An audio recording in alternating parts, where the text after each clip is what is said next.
Thredbo, Australia's premier ski resort at the base of Mount Kosciuszko, Australia's highest mountain, in the unique and beautiful Kosciuszko National Park. The site has always been a playground. In times past, thousands of Indigenous Australians would gather here to feast and for ceremonies. With a top elevation of over 2,000 metres, to this day it remains a sensational playground for both the seasoned professional skier or snowboarder and those just finding their feet on the snow. With a wide variety of accommodation, restaurants and nightlife, no wonder people consider Thredbo Australia's top ski resort.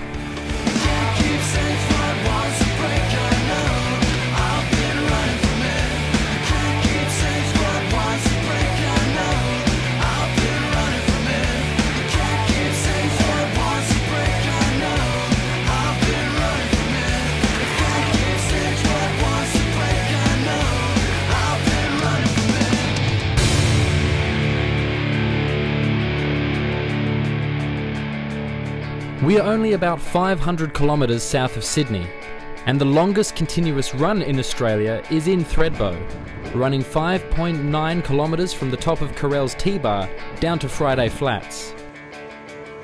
Over 700,000 visitors ski here every year and visit the alpine village modelled after European ski resorts.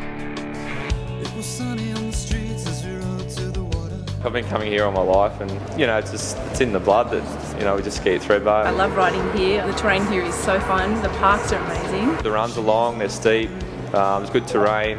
Top to bottom, super trail is so nice to ski on. Awesome, it's an amazing place. It's one of the best ski resorts in Australia. And I just can't watch you anymore. I just can't watch you anymore.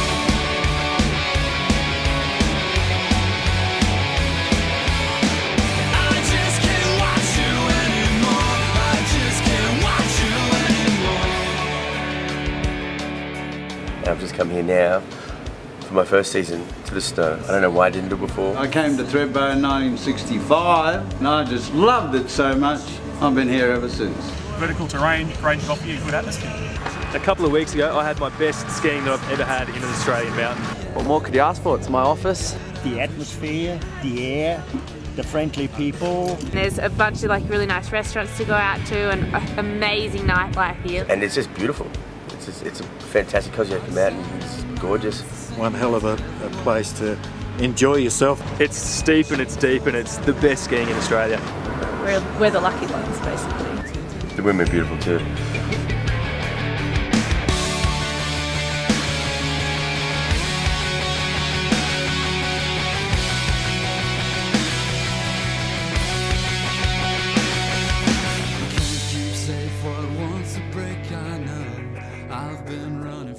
It's hard to believe that a country renowned the world over for its beaches and great summer weather even has snowfields. But it does, and the snow season here in Thredbo lasts 4 months. Skiing and snowboarding is comfortable in temperatures that rarely drop below -7 degrees Celsius. A lot of people come to Thredbo and can't actually believe they're skiing in Australia. Didn't know skiing even existed in Australia. Australia does have snow and does have mountains. I'm really surprised. At the beginning I didn't think we would ski in Australia, but at the end I believed in it, yeah, so it was good. Thredbo has 480 hectares of snow terrain with over 50 runs to choose from. Runs are the standard 3 colour grade system: green for beginners, blue intermediate and black diamond for the advanced. I'm the mountain manager here in Kosciuszko Thredbo. I've been since 1990, so that's 22 years. I just make sure that everything gets done. So it is for me just to make sure that everything comes together and the skier has a great experience, I like. Originally I'm from Switzerland. When I came here I was living in Sydney. All of a sudden I was exposed to this heat and I could barely cope with it. I was almost sort of to the point of going back. Australia's way too hot, I can't handle this. Until I walked past the ski shop and I said to a girlfriend then, I said, see, that's how crazy they are. They sell skis but nowhere to ski. And she said, no, we got ski fields here. And I said, what? That weekend we had to come down here. I thought, this is it, this is where I want to be. And I'm trying very much to adapt to this, you know, younger generation, if you like, by what their needs are in terms of skiing. To them on snowboard parks, we build big things, we build small things, we build, you know, to sort of satisfy anyone and everyone here, snowboarders, young skiers, young free riders. We're here at Thredbo. We're here for the 6th annual barbecue extravaganza. We got our park barbecue, all the best jibbers, the best people in the world all here drinking. It's been fantastic, hanging out in the sun, having some tequilas, growing a nice moustache. It's taken me a few days.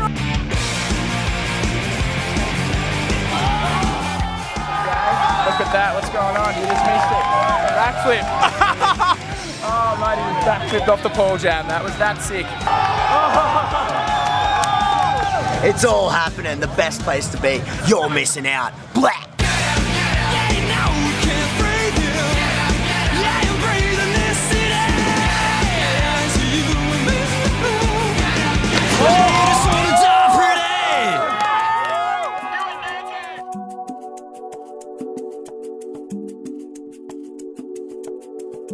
My name's Anna Siegel. I'm from Melbourne, Australia. I'm up here at Thredbo because it's one of the best ski resorts in Australia. Yeah, I mean the last few years have been a bit of a whirlwind for me. I went from being just a normal uni student about 5 years ago to, you know, living life on the road and travelling from ski resort to ski resort and hardly being at home, and you know, it's an absolutely amazing lifestyle and I wouldn't change for anything in the world, but it's not all glamour like a lot of people think. There's a lot of ups and downs, you know, being away from home all the time, not seeing your friends. Sometimes it's hard, like with the relationships and that kind of thing. My name's Wiki Jones and I am a snowboarder here at Thredbo. I have been snowboarding professionally for the last 5 or 6 years and competing internationally as well. Yeah, I get to experience a bunch of different cultures and lifestyles. So yeah, I'm having a lot of fun with my life at the moment and things couldn't be better. I've been boarding for 13 years. The reason I chose Thredbo over a lot of other mountains, like I'm originally from New Zealand. I've done a few seasons there, but I found an affinity with Thredbo itself. It's a real family orientated place and it's like coming back home. So as a professional skier, I spend a lot of my time in ski resorts around the world. Being a ski resort is, you know, you're surrounded by sporty mountain people. It's like living in a small community when everyone has similar interests, like everyone's into the outdoors, everyone's into skiing or snowboarding. Yeah, there's friends around every corner, and like the thing I love is you can go out skiing or even just walking down the street to a cafe by yourself and you end up bumping into people you know all around you, or go out to the bar and there's always one of your friends or mates in there that you can catch up with. So even out of a lot of the girls that I ski with and competitors that I'm up against, people say to me like, how are you on snow so much? Like how can you spend, you know, all the northern winter on snow and then you get back, have a couple of weeks off and then spend all the southern winter on snow? And I just tell them, I don't know, I love it. Like I couldn't think of anything better that I'd rather be doing. For younger girls that are trying to get involved in free skiing or snowboarding, I would say you just got to get out there and do it. I've been to other resorts and yeah, the runs are a lot shorter, whereas these ones are, most of the green runs are really good for beginners. I'm a beginner skier. I have a great time because I get to be with my kids down here and then also ski up on the mountain if I want to. The runs are good. Perfect. Leave Sydney 4 o'clock Friday morning, ski Friday, Saturday, Sunday, 12 weekends, 14 weekends a season. It's tops. And I went up yesterday in the snow with my son and that was beautiful. Yeah, skiing down was good. Thredbo's just got these amazing undulating terrain and trees and steeps, and I've been skiing so many powder days here this last season and couldn't even believe that I was, you know, in my home country. Like the only other times I've experienced that is over in Europe and North America. It's great fun, you should all try it.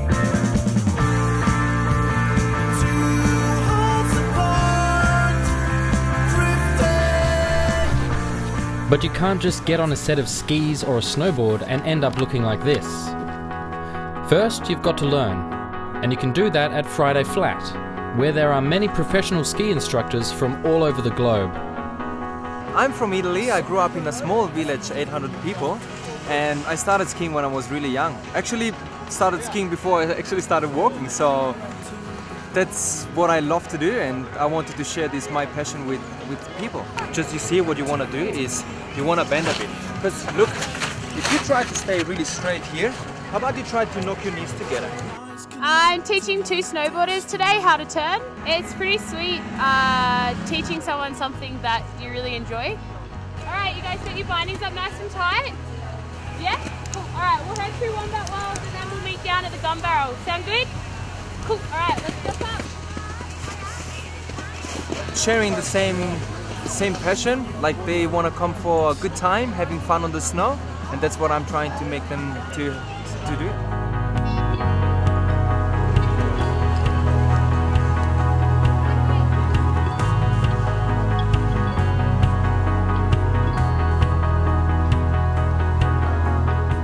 I just started, and the girl where I hired it from asked me if I was right foot or left foot, and I really have no idea because I've never skateboarded before or surfed or anything. So I said right foot, and I'll see how I go. When the customers come in, we welcome them, make them feel at home. Then we ask them what ski or snowboard they prefer. We have a recreational, performance and elite range for our skis. And for the snowboarders, we have recreational and performance. A lot of them are, especially the beginners, and also many of the little kids are excited. And then they move down to either Station 3 and 4 if they need gear and helmets, or they head to Station 5, which is for boot fittings. Stand up. Good man. You skied before? Excited? Nice one.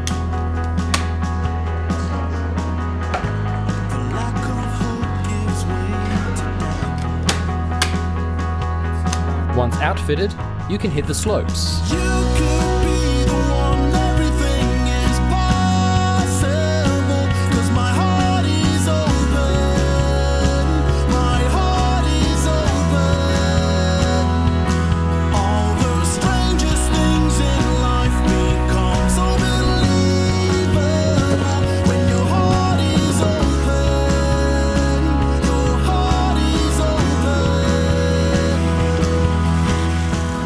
Good, it was awesome. Yeah. It's amazing where you just get a bit of confidence. I'm going to do it all day. And the kids don't miss out either. Thredbo Land is a place for the kids to learn, and you can even leave them there while you hit the snow. I love working in Thredbo Land because seeing the kids learn new things on holidays. We go skiing, we have lots of fun. We're doing some kids snowboarding lessons today up at Thredbo. Down the right hand side, just stop after the last one, okay?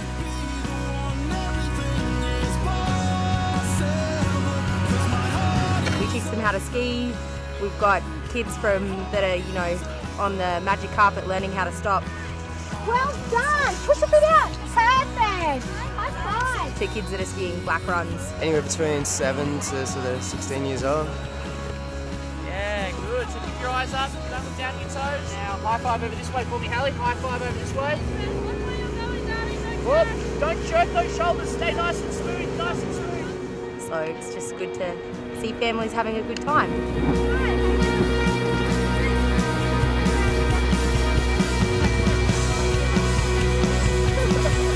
We have a lot of kids that love Thredbo. They remember their instructors year after year. We send them away with passports that they get at the end of the week that says how well they've done, and they bring them back year after year, and we watch them progress through, the 3-year-old program all the way to the older programs, the free riders, which they head to after they've finished in Thredbo Land. So it's just great to see the kids coming back and loving Thredbo.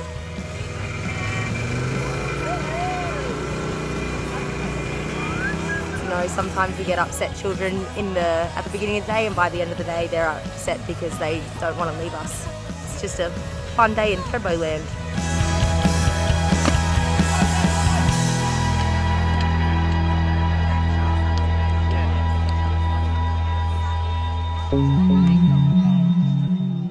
Over 700,000 visitors a season, yet the permanent population in the village is only around 470. So a small army of dedicated staff keep the resort running like clockwork. My name's Nathan Gibbs, and I'm the garbo up here at Thredbo. I'm the resident garbage man. Yeah, we do the rounds every day, pick up the garbage. We're like a little mini council up here, and it's a pretty full-on job. Massive influx of people during the 4 months of the season.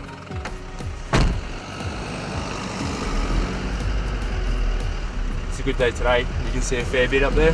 It's been a bit of overtime in the last couple of weeks. We're doing like 12-hour days on a Friday. And yeah, it's when the people come in too, so it's a big changeover day. So Friday's when you get all the people coming down for the weekend, so it's just crazy if the roads are shut down. And the latest I've gotten out here is like an 8 o'clock finish, and that's just because it's taken the RTA and us so long to clear the roads because it's just kept coming in. It's kept snowing and snowing for like hours and hours. And you know, you started at 6:30, and then you start at 6:30 the day after that. But I love it. I think it's a great job. As with any snow sport, maintenance and safety are of the utmost importance. Michael makes sure that everything is safe every day. I make it safe here by pulling everything apart in summer, making sure it's good to go for the winter. And in the winter time, our main job is the de-icing of the towers, safety checks, do inspections each morning on all the equipment, make sure it starts and stops and does what it's supposed to do. Signing off for the lift department. Every morning there's a crew of us all go around the hill. We have to check all the lifts, every stop button, every speed switch for the safety of our, of our guests. So it's all signed off to a pretty strict protocol every morning. Another part of our job is to inspect each lift after they're up and running. So we strap the skis on or board, whatever it be, and do a visual check on every chair or T-bar that we've opened that morning. And with over 50 lifts, it's quite a job indeed. It's quite a lengthy process. We're up on the hill at 6 o'clock in the morning, a long time before a lot of people are up and even thinking about skiing for the day, or let alone put their ski boots on. So it's good. It can get cold, it can get kind of wild up there at that time of the morning, but lifts have got to open.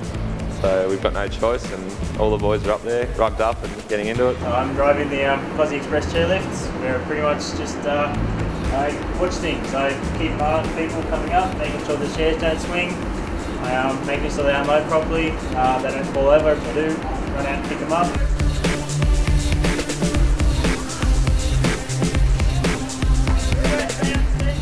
And maintain the ramps and surface so everyone can ski off easily.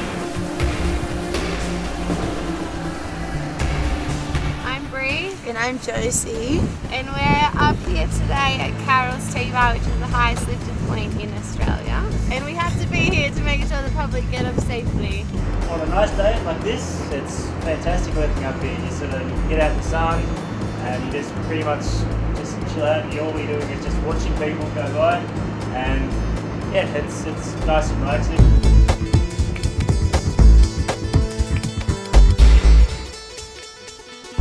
While the mountain sleeps, snow groomers get to work to keep the runs groomed and smooth for the next day's skiers and boarders.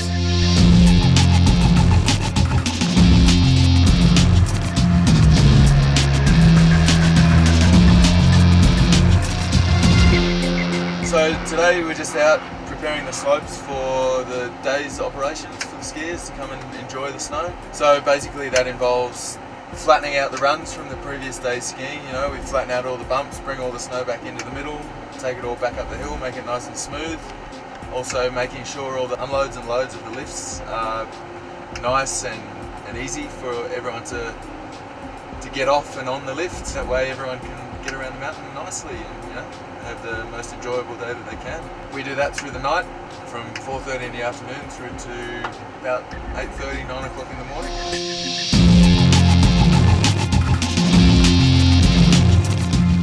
I'm a cat operator out of Mammoth Mountain, and I come down here to Thredbo for the season to run snowcats for the mountain here.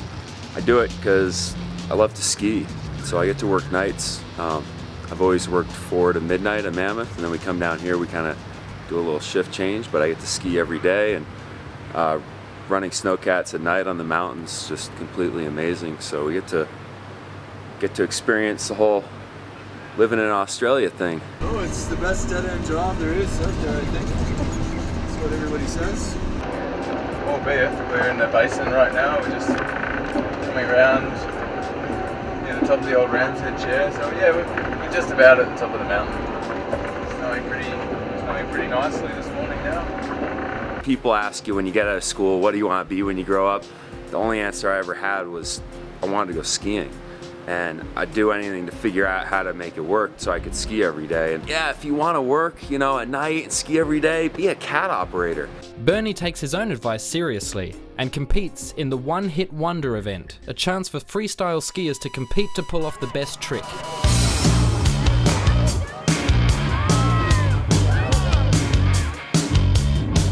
This week we've got on the One Hit Wonder event, which is a huge big air event with pro skiers from all across the world coming to hit this huge 93-foot jump that we have built over here.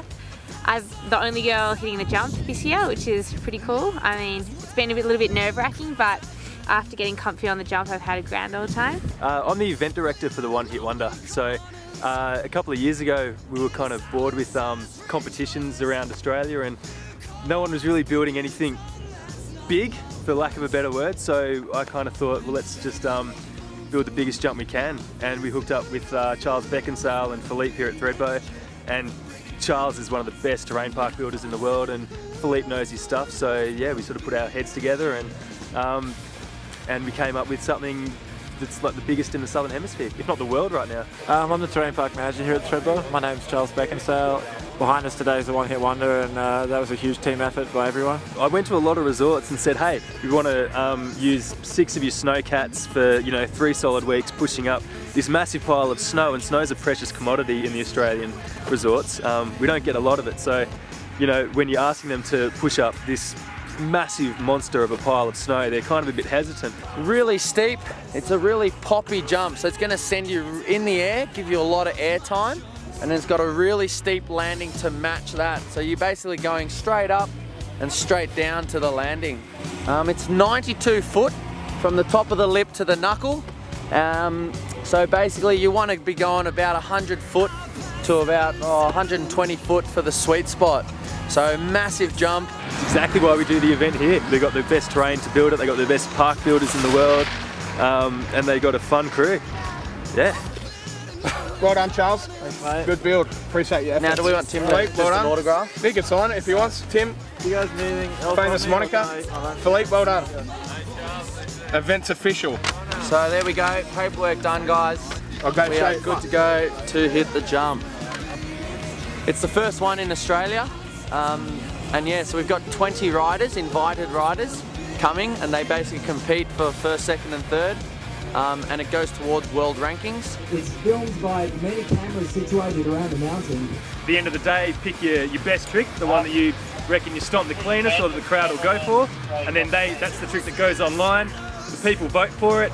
Whoever gets the most votes wins the 5k cash. It's that simple. Who's going to hit it first? We got Bernie Rosso, who's a groomer here at Thredbo. He comes from Mammoth. Hitting the One Hit Wonder jump. I got a chance this year. I've been a cat operator. I've helped build the jump. And this year I was given the opportunity to be part of the competition and be in the event. Like when I was a little kid, used to get in trouble for hitting jumps, and now they build us huge jumps to hit. At the top, you're like at the top of the in-run, you're looking down at the jump, and it's just huge and scary and gnarly looking, and you're like, kind of gotta get psyched up. You're dropping in and the wind's whistling and you're just screaming into this thing and you're going so fast. And then right at the end, you just pop, set your trick, get your grab, and then you're hanging out in the air for a little bit, and that's where you get to fly, and you just hang on to your grab and you're like, you're flying.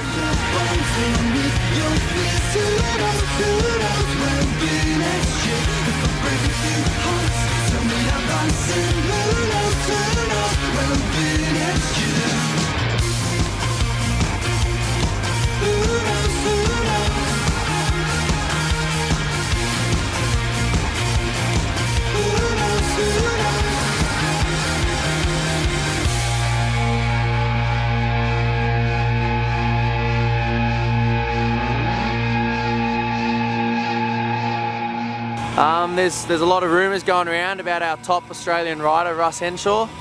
I do believe, yeah, we'll see something extraordinary. We just made a triple. He just did it!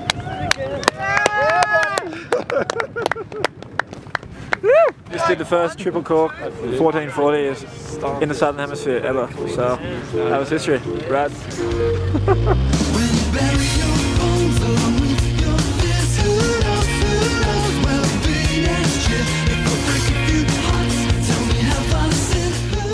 That's Russell Henshaw.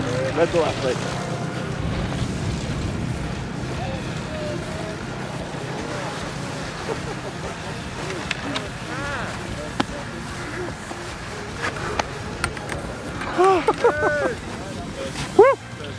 I just landed a triple cork 14. Russell. Turns out the jump's alright. That was mad. Thanks, dude. Stoked. At the end of the season, in soft spring conditions, a bit of like a hero send-off, before the snow here melts. But the snow has not melted yet, and that means a lot more snowboarding and skiing happening on the mountain. And that means the chance for injury is still high. Even the athletes are professionals and they've been doing it for a long time. The chances of something going wrong is there still when they're pulling new tricks and they're going such large distances. Probably comparable to falling out of a 3-story window from the height they're coming down from.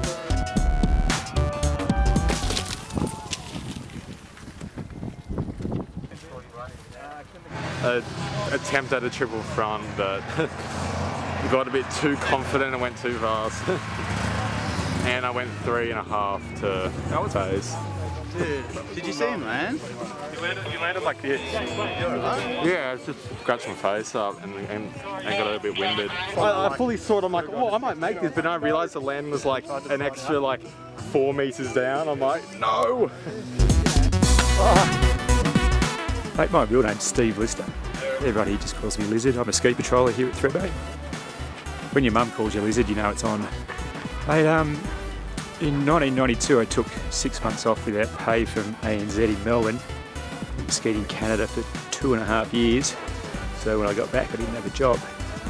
Started racing a mountain bike and ended up here for a round of the Nationals in '94 and didn't leave. Needed a day job, ended up on patrol. This is our morning ritual up here in the ski patrol room. Our area supervisor here today is Jeff Adams. Jeff is signing everybody into the book and delegating the runs to check. And we're just about to go out and do our best to make the runs safe for the morning. Okay, day to day we start in the morning with our morning sweeps. We'll meet our designated areas and get given a designated part of the hill, which we go and look over and mark any dangers and anything that's cleared up overnight with new snow, and we can take down barriers that used to be there and just make sure that the whole mountain's safe for the public when they come up and go skiing. Once that's concluded, we usually just cruise around the mountain, checking on things and helping out the customers when required. That can be just anything from directions to if someone's injured themselves, getting them to the doctor. So these are our trail marker poles. These are out to guide in bad weather. Our fluoro tops on for people to follow the trail back to the bottom. The green is for a bit beginner trail, so guys who aren't that comfortable follow the green top markers all the way back to the village. So we just come out every morning, make sure they're upright, they're not frozen in, they're all still there. It's one of our jobs. And then we close off the day by sweeping the whole hill and making sure that everyone's off the hill safely. There's a lot of things that happen in skiing. It's a fast-paced, high-impact sport when you stop suddenly. So it's it's anything from a slight of snow abrasion to compound fractures to unconscious people, unconscious patients. You have to treat with all the protocol that you've learnt through the medical teachings, and then basically we just a packing crew, so we get them sorted in the most comfortable position possible, and then we take them straight to the doctors. And probably the maximum time from us getting there and to the doctors is probably only 10 or 15 minutes maximum. So it's a pretty fast process. I'm Dave from the ski patrol. What's your name? Hey, my name's Tom. Hey Tom, what's happened, mate? I've hurt my knee. Which knee? My left one. Left knee? If you point to it, whereabouts is it sore? 411 to any crackerback patroller who can check out a possible 1040 Tower 4 basin. It is the mountains, and when they say conditions change quickly in the mountains, they're not just talking about your relationships, they are talking about the weather as well. So it's most days aren't like this. This is a beautiful spring day. There's days where it can be 130 k's sideways blizzard, you can't see the tips of your skis. Well, sometimes the day in the life of a ski patroller goes a bit longer than hoped for. Tonight we had a couple of guests who have ignored our area boundaries, which are very well signed, and they've gone off into the bush over towards Dead Horse Gap, and they've gone out of our western boundary, phoned the police and called for help. Now after hours our fire brigade have been called to the rescue, and these guys are currently being guided out through the darkness down to the valley floor, and certainly hope they make it out before midnight. Scary night for those guys. Yeah, we're all on standby, hoping to hear back from the fire brigade shortly and hoping we don't have to go skiing in the dark with headlamps. But even with the obvious dangers of skiing,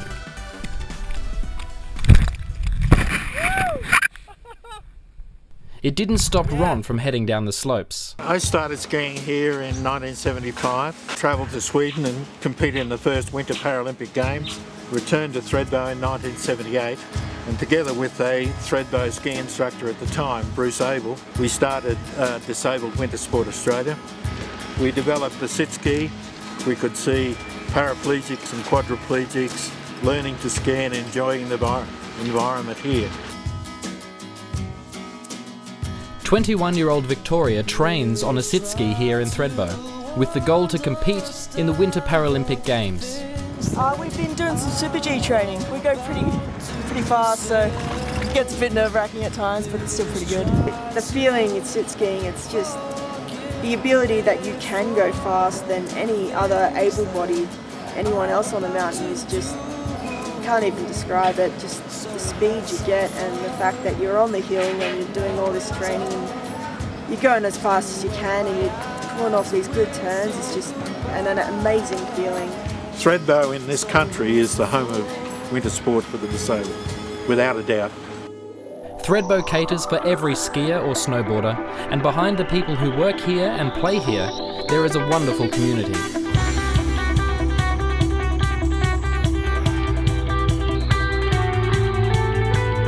Today we just have opened the inaugural Australian Defence Force Day, and it's Thredbo's way of saying thanks to the people who contribute so much to our nation. And on behalf of the Thredbo family, welcome.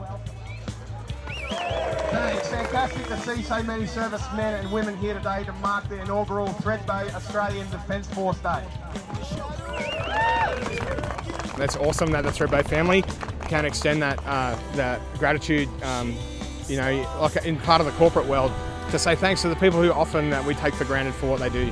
It is Kosciuszko Thredbo's opportunity to formally recognise the efforts of the Australian Defence Force family and your efforts as individuals. Give them a clap, give them a clap. All that you sacrifice, Thredbo thanks you. Today we put on an outstanding lift price for $25 for them to ski today. It's at the start, we're not having any races or any special event as such.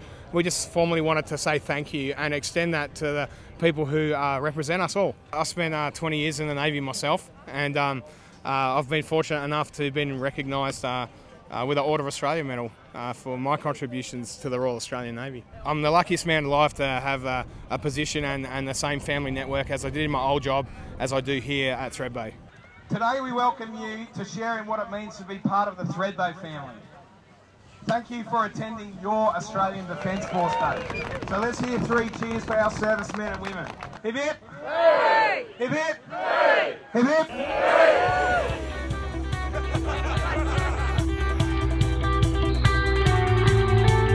Well, I have to say Thredbo is a big community. I felt really welcoming the first time when I got here. It creates a certain atmosphere, I think, this village. I'm a regular Thredbo person, been coming here for 20 plus years, but I come here for the people, the places and the enjoyment. The locals are fantastic. It really does have a strong village atmosphere and a strong community too, atmosphere about it. Because we're such a small community compared to some of the other ones, we have a full-on town village atmosphere here. So everyone knows everyone, it keeps us all connected. It's really an amazing community vibe, and Thredbo is my favourite ski resort in Australia, I think because of both the small town alpine community and village, but also because of the terrain. I've been in this village for 45 years, came here, started as an instructor, and in all those 45 years, I haven't aged a single day. There's a good tight group of people that you get to know over the years and hang out with, and yeah, it's a good vibe. We're all family, we all take care of each other. You might drop your mobile phone in the street, someone will see it and know it's yours and drop it off to you the next day. everybody's such a really happy community. The Australians are really easygoing, are really friendly, open people, and that's kind of the lifestyle that I like. So it's good. As you can see, it's pretty chill. I've just loved living here. It's such a relaxing space. All the people are so welcoming and lovely. Wouldn't want to live anywhere else.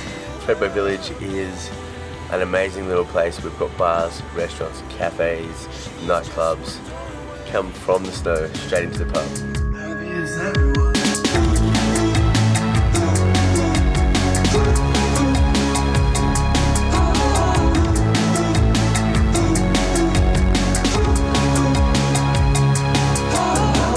Something special happens in Thredbo every week during the winter season.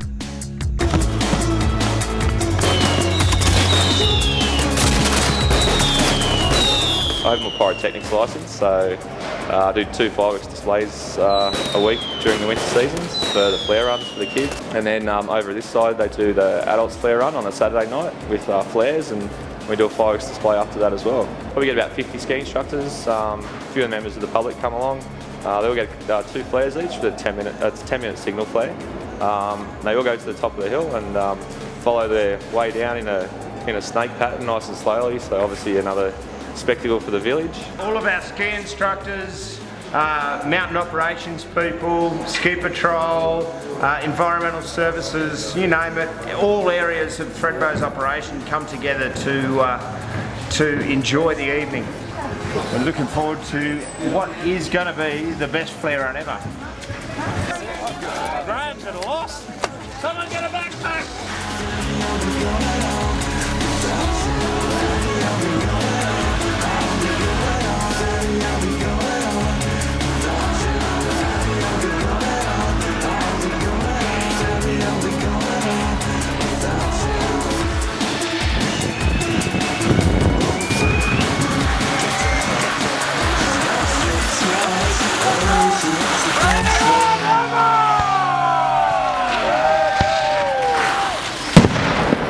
Fantastic occasion, great snow for it, all the way to the bottom of the mountain. Couldn't have been a better evening. Thank you very much, flare runners! We'll see you next week. So I actually set up all the mortars and the shells for each display, get it all set up, and pretty much just wait for the guys to all get to the top of the hill, and I get a radio call, and yeah, then we go fire in the hole, and it's good fun. Fire in the hole. On the Saturday night, we'd probably let off about 28 3-inch mortars. Generally let off a couple of maybe a 6-inch shell, which is a bit bigger, and a couple of little box items. So it does look quite special when it's all going off at once. It's quite loud, and the smell, of course, from fireworks. Everyone knows what that smells like. So yeah, it's a good evening, and it's just a good way to celebrate a Saturday night, and yeah, I think everyone gets a real blast out of it. Yeah, I'm getting back.